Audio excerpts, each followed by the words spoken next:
Buenos días, buenos días. ¿Qué tal? Buenos días. Hola, hola.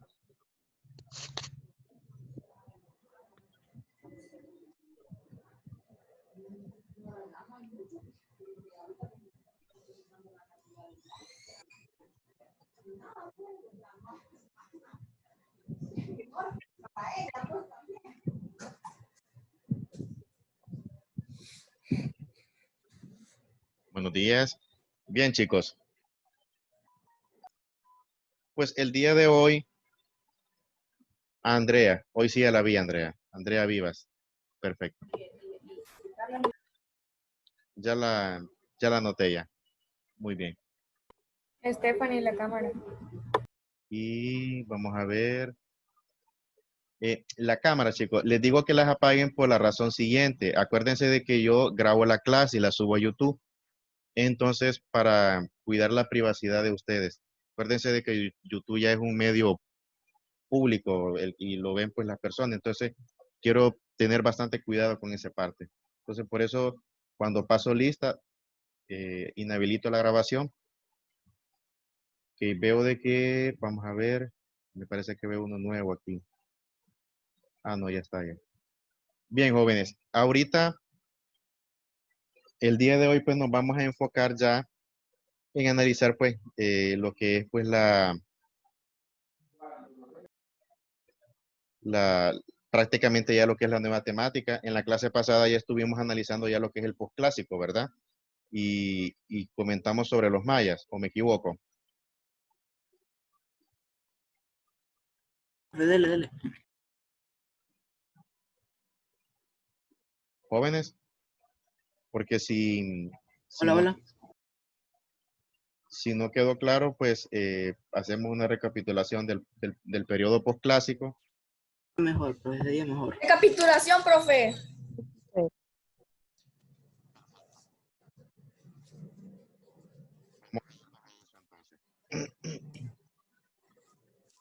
Solo me dan un segundito para buscar el material. Octavo.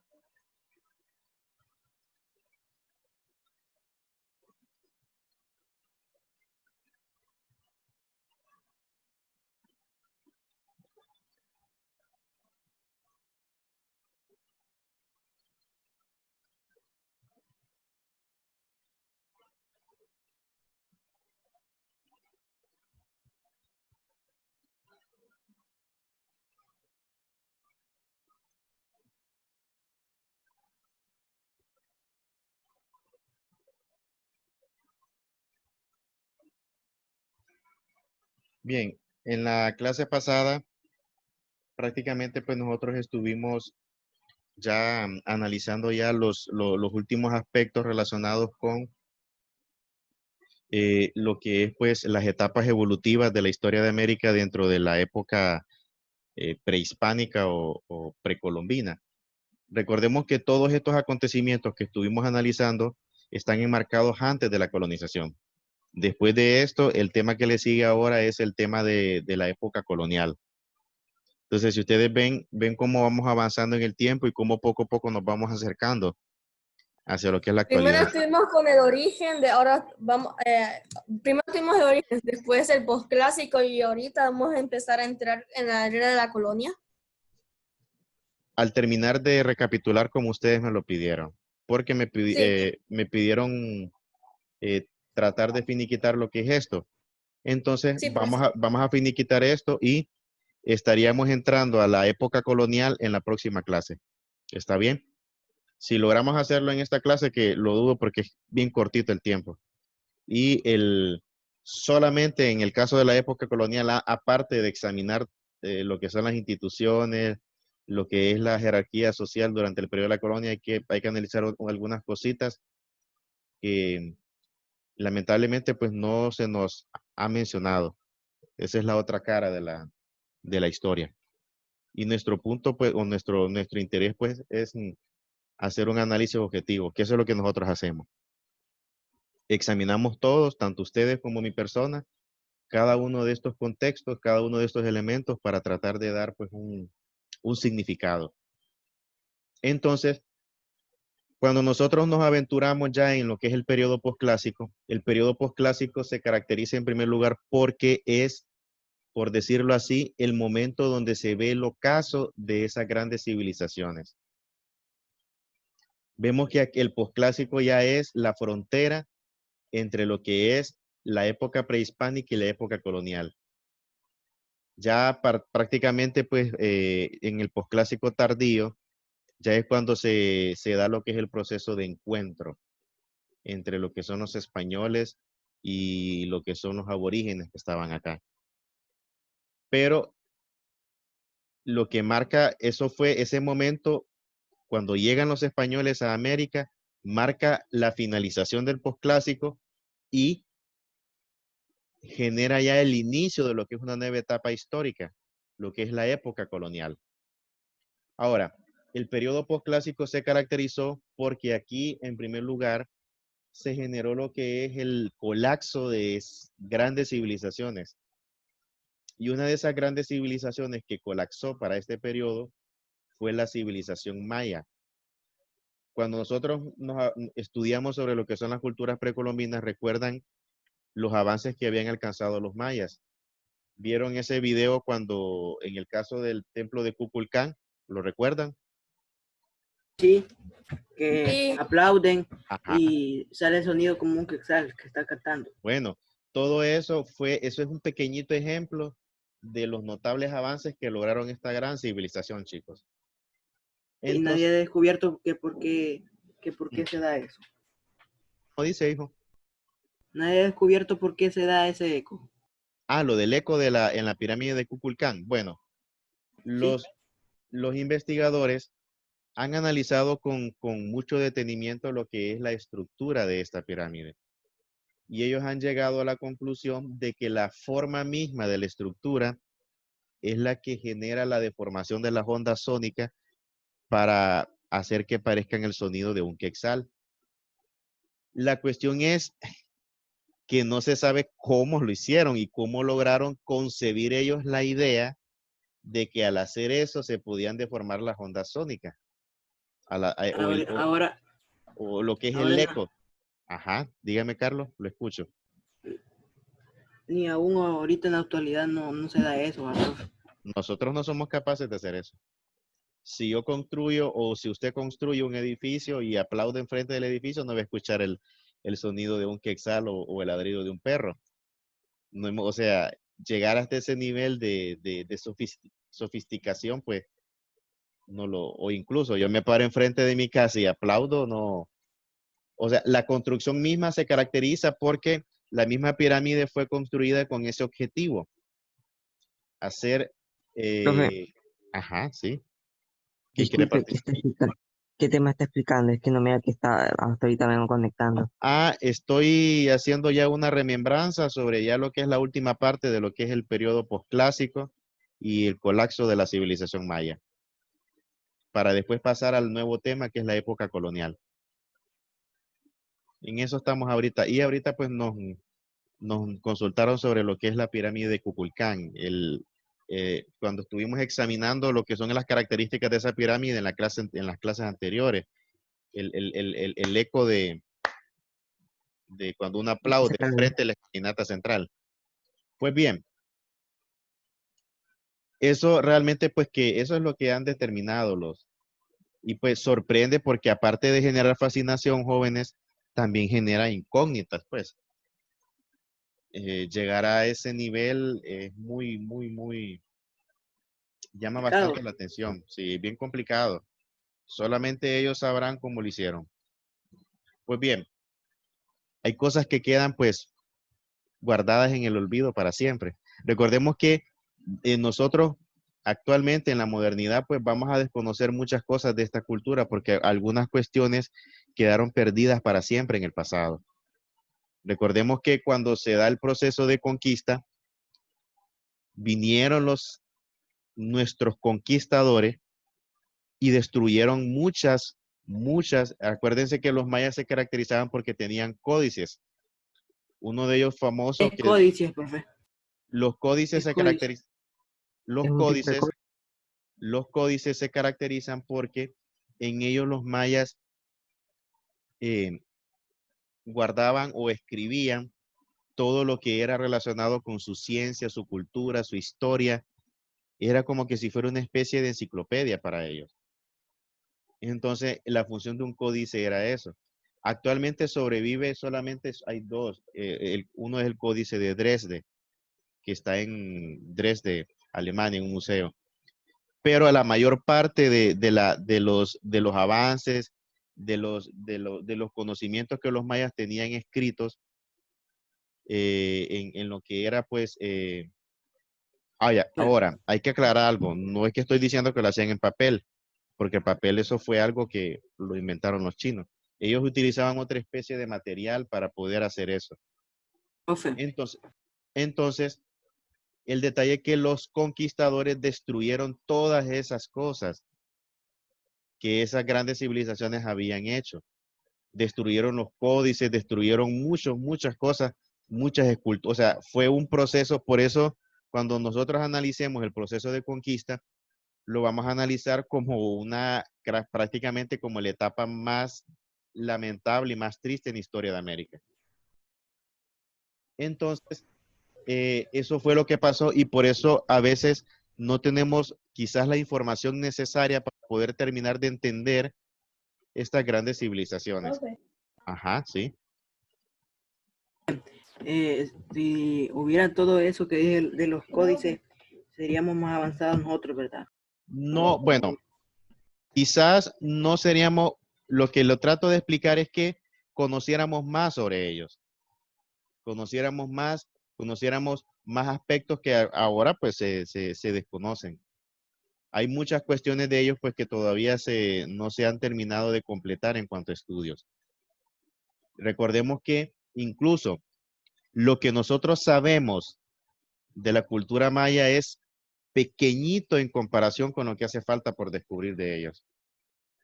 Solamente como ejemplo, para que puedan tener una idea, quienes han conocido, No inventes.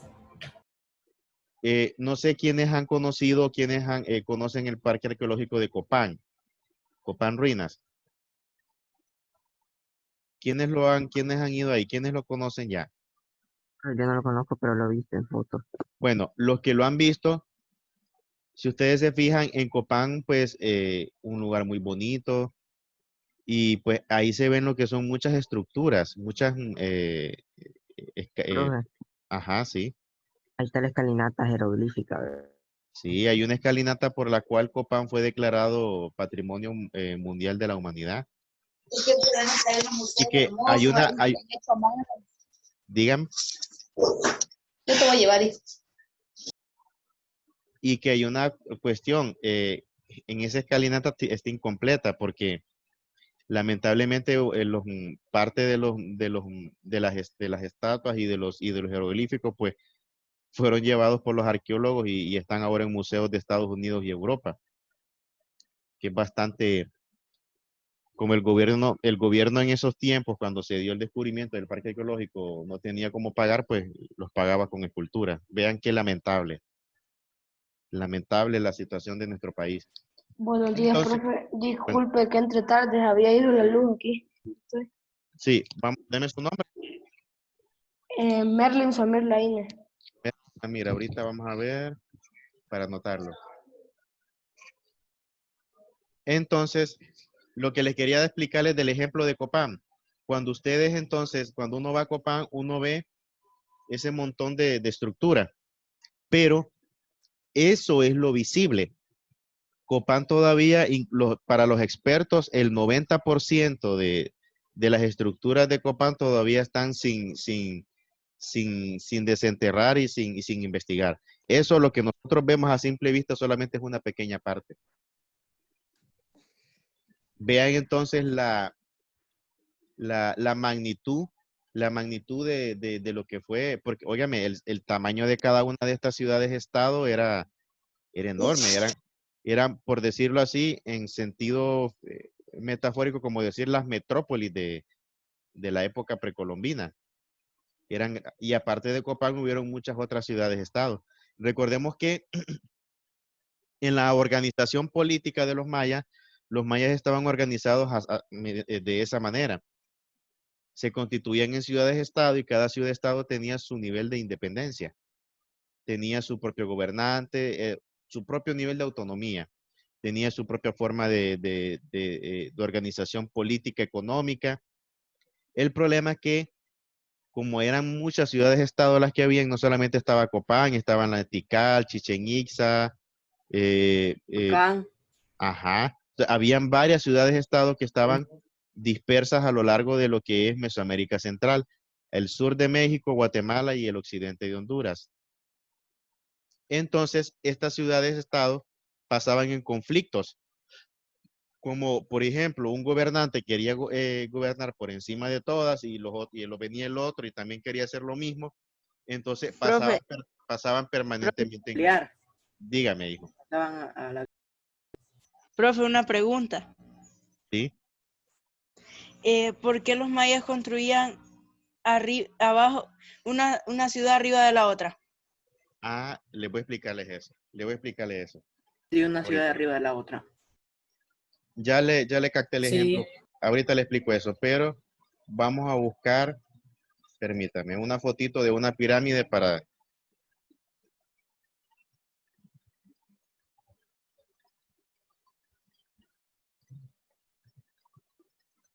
Vamos aquí a dejar de compartir. Voy a buscar una fotito para que poder tener una idea.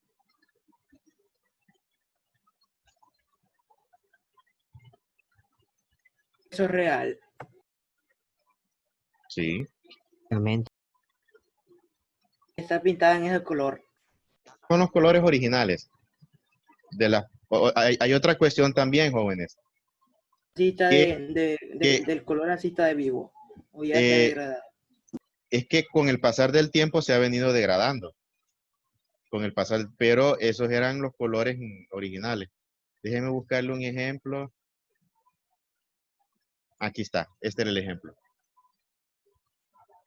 Los mayas tenían una tendencia o una característica a la hora de construir. Y era la siguiente. Vamos a utilizar el ejemplo de Rosalila. Rosalila es un templo maya que está construido debajo de otras estructuras. O sea, encima de Rosalila hay otras pirámides. Pues bien, lo que pasaba, que venía, por ejemplo, voy a utilizar mi lápiz, amarillo fluorescente. Lo que hacían, que aquí delimité a Rosalila. Esto es Rosalila, ¿ves? Esta estructura. Entonces, el gobernante que mandaba a construir el templo, pues lo hacía con la intención de, digamos que venía un gobernante y construía su templo. Perfecto. Con el pasar del tiempo moría este gobernante y luego venía otro gobernante. Entonces, lo que hacía Este templo, el otro gobernante, que encima del templo de su antecesor construía su templo. Es decir, que por ejemplo, este lo construyó un gobernante y luego vino, después de que murió este gobernante, vino otro gobernante y encima construyó el otro templo. Entonces, automáticamente, el templo anterior quedaba totalmente sepultado porque quedaba encima de la estructura. Era más eso cuestión, pasó con, profe, eso pasó con ahí Ruinas de Copán. en algunos templos de Copán así están. Por ejemplo, también tenemos a Oropéndola. Oropéndola es otro templo. Y en el caso de Rosalila así es. Ahora, cuando nosotros vamos a Copán, nosotros lo que vemos a simple vista solamente es esto, ¿ves?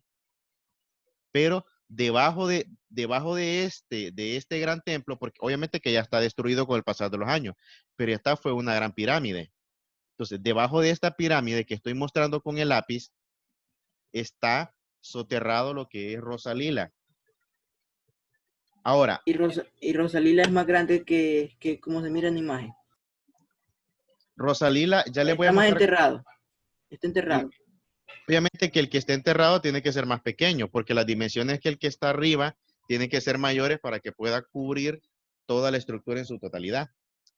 Ahora, ustedes se preguntarán cómo eran los templos mayas. Vamos a borrar aquí lo que hice con el lápiz. ¿Cómo eran los templos mayas durante el tiempo, o sea, durante el tiempo que ellos vivían. Esa es una réplica, ¿verdad? Esta, exactamente, esta es la réplica exacta de Rosalila que está en el museo que está ahí en el Parque Arqueológico de Copán, porque en el Parque Arqueológico de Copán hay un museo. Entonces, esta réplica la construyeron, tiene las dimensiones exactas y tiene así, en cuanto a lo que son los colores, los detalles tallados en lo que es estuco. Estuco se llama, por ejemplo, al material que utilizaban para hacerlo, eran lo que eran cada uno de estos detalles. Ah, ¿es piedra o qué, profe? Solo estuco. No, el estuco no es piedra, es como una argamasa, para de esa forma darle mayor. La estructura central sí era de piedra. Entonces, esta es una réplica. Esta es una réplica. Aquí pueden ver varias imágenes. Tal vez aclara más esta. Creo que está un poquito opaco. Esta está mejor. Esta es una réplica exacta en tamaño, en dimensión y todo del templo original que está enterrado. Por dentro también es igual, profe. ¿Cómo se dijo? Por dentro también es igual. Por dentro es igual. Recuerden de que en el templo original, aquí tenemos otra imagen de lo que es Rosalila. Vean cómo está enterrado. Incluso debajo de Rosalila hay otro templo también. Hay otro templo. O sea, los mayas iban, construían un templo, el gobernante construía un templo, moría ese gobernante y después al venir otro gobernante, construía su templo encima del templo del gobernante anterior y así iban. Y por eso iban subiendo. Por eso tenían esas grandes altitudes, dimensiones, quiero decir, lo que son esas pirámides. Aquí si ustedes ven, observamos 3 templos. Uno que está debajo de Rosalila, este que es el de Rosalila, y este otro que está encima de Rosalila. Profe, Entonces, Profe. dígame. ¿y como cuántos templos hay uno sobre otro? Bueno, hasta en el caso de Copán, en el caso de Rosalila, hay uno debajo de él y también tenemos el de Oropéndula. Hay otras estructuras también. Las otras estructuras de Copán, esta es, miren, cuando ustedes van, lo que uno ve a simple vista es esto, pero debajo de esto es donde está Rosalila. Aquí está, ¿ves? Esta es la imagen. Debajo de esta está Rosalila. Aquí está el árbol que aparece aquí está, ¿ves? ¿Ven la imagen? Entonces, hay muchos templos y muchos así fueron construidos. Muchos de esos fueron construidos de esa forma. Por eso se dice entonces que los mayas, cuando construían sepultaban los templos de sus antecesores, también era como una forma de decir, o sea, solamente va a quedar mis construcciones. O sea, era como una cuestión de actitud de cada gobernante de decir, lo que pasó en el pasado va a quedar enterrado y solamente va a quedar vigente lo que yo hago. Más o menos así, una postura bien. Pero casi no era así, ¿verdad, profe? Porque él decía eso y el que le seguía lo enterraba a él más bien. Sí, ahora, habían algunos templos que no. O sea, no es que permanentemente, hay otra cuestión también que tenemos de tomar en cuenta. No es que lo hacían con todos. Hay algunas estructuras que tienen esa peculiaridad, que están construidas unas encima de otras. Profe, Hay profe. estructuras que, dígame. Y así eran con las estelas. Por ejemplo, el color y los detalles así. Si usted, por ejemplo, si nosotros hubiésemos viajado, aquí tengo otra imagen, ¿ve? Aquí está. Esta era la que buscaba. Oh, déjeme ver si esta se ve mejor. No. Está mejor esta. Digamos de que nosotros viajamos en el tiempo para ver cómo eran las pirámides en realidad. El ejemplo que tenemos de Rosalila, así eran algunas con sus detalles. Y las otras pirámides tenían esas tonalidades de colores. Unas estaban, por ejemplo, las que estaban algunas del Imperio Azteca estaban pintadas en un blanco, en color blanco, pero al verlas desde largo se miraban como que si eran de plata, pero era por el color que tenían. En el caso de estas, vean el color, un tono como algo rojizo, no sé, café. Entonces, esos eran los colores. Ustedes saben que con el pasar del tiempo, ven esta de acá, con el pasar del tiempo, la lluvia, el clima, las ha ido como, ha ido lavando, ha ido labrando, y por eso es que se ven así, como que si fuera de color, de pura piedra, pero estas no estaban pintadas, tenían muchos detalles, muchas cuestiones Bien bonito entonces, era bien que las bonito. hacían exactamente, que las hacían ver bonitas. Entonces, eso es lo que le explicaba, hijo, el que me consultó sobre la duda que tenía sobre esto. Volviendo a lo que estábamos, déjeme ver, 10:56. Me quiero pasar de tiempo. 10:56. Termina a las 11:35. No, perdón. 11:05. 11:05. Todavía tenemos tiempo. Entonces, ahora, tenemos que analizar cómo fue el declive de la civilización maya.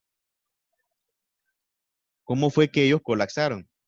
Y hay dos posturas más, bueno, dos elementos que pudieron haber sido, pues, directamente, pues, encaminados hacia lo que es su declive. Uno es lo relacionado con la cuestión natural. Según las investigaciones que se han dado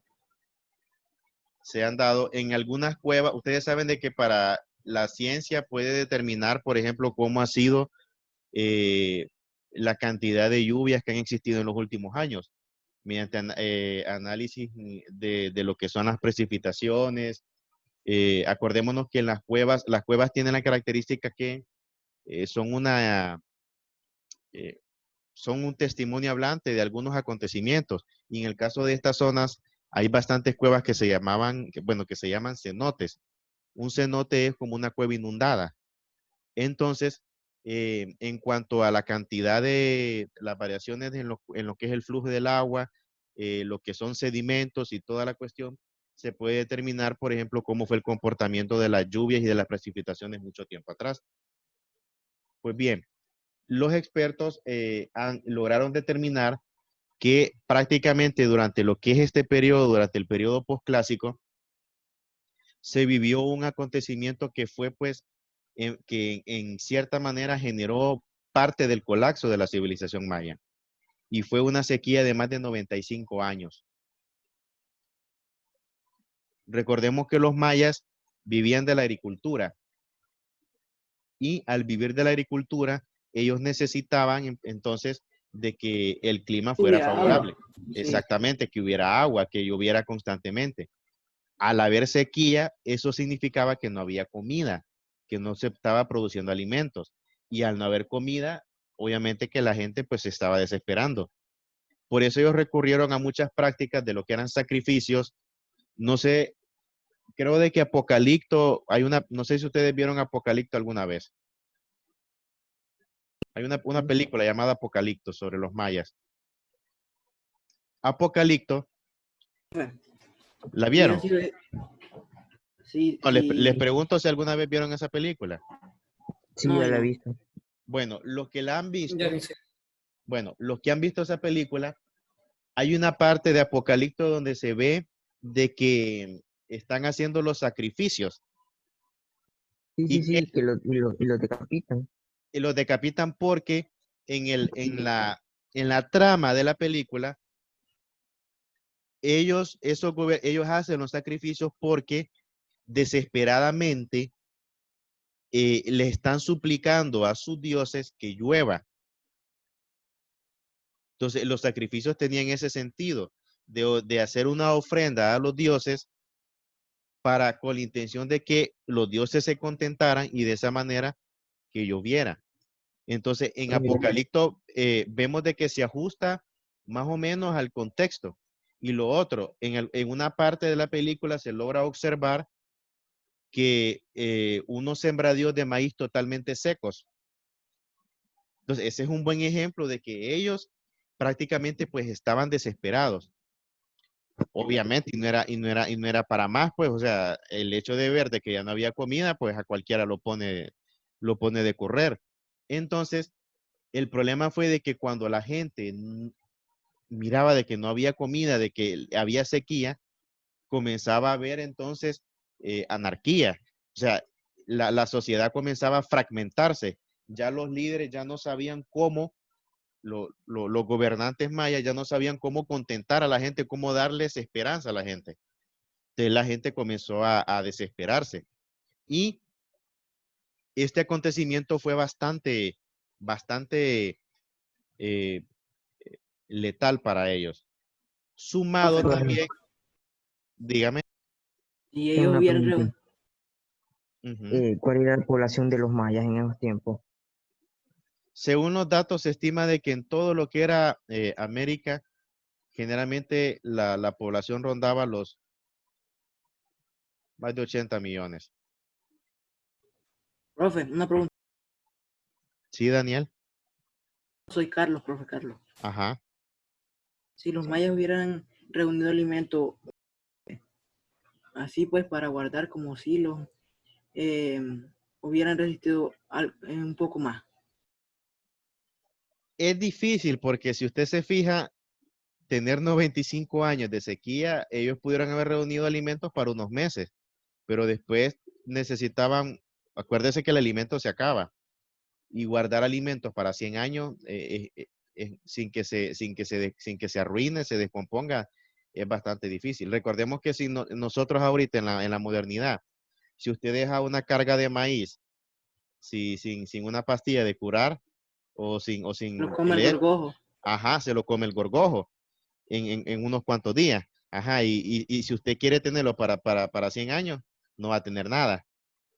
Entonces, el problema fue ese, que ellos a raíz de ese episodio de colapso, se generó lo que fue, la población comenzó a abandonar las ciudades y se comenzaron a dispersar a otros lugares. Entonces, eso generó lo que fue una desbandada, grandes flujos migratorios. Estos grandes flujos migratorios entonces generaron de que las ciudades quedaran abandonadas, porque al no haber, o sea, tenían que buscarse alternativas, pues. Y el otro episodio que generó también el decaimiento de los mismos fueron las constantes guerras, que esa fue la otra cuestión que tuvieron. Por eso aquí dice en la imagen militarismo, por eso se los ilumino ahí en la imagen, la palabra. Militarismo, es decir, aparte de los problemas medioambientales derivados por la sequía,